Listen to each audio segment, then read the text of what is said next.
Welcome back to the Productivity Company, Kenya. Today, we're diving into the world of accounting, specifically the difference between debits and credits. And don't worry, we've got a handy mnemonic to make it all stick. So, let's start with the basics. In accounting, transactions are recorded in accounts as either debits or credits. But what does that actually mean? Debits are entries on the left side of an account.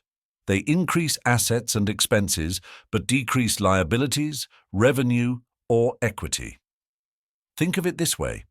When you debit something, you're essentially adding to it if it's an asset or an expense.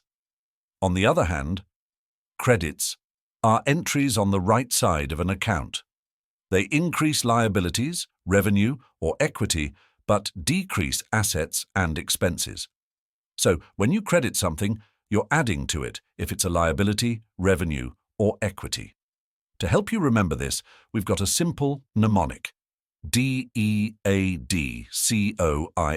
which stands for dead coil. DEAD stands for D, debit increases, E, expenses, A, assets, D, dividends. COIL stands for key credit increases, O, owner's equity, I, income, which is another word for revenue. Liabilities.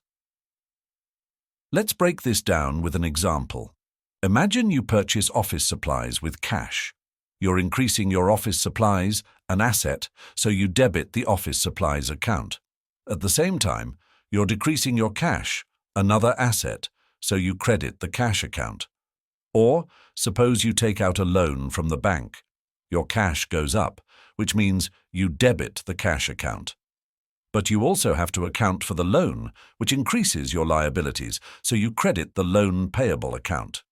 Remember, DEADCOIL helps you quickly recall. Debits increase expenses, assets, and dividends. Credits increase owner's equity, income, and liabilities. And there you have it. A simple way to understand debits and credits. Keep this mnemonic in mind, and you'll have a much easier time navigating the world of accounting. Thanks for tuning in to the Productivity Company, Kenya.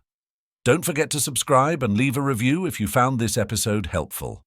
Until next time, happy accounting.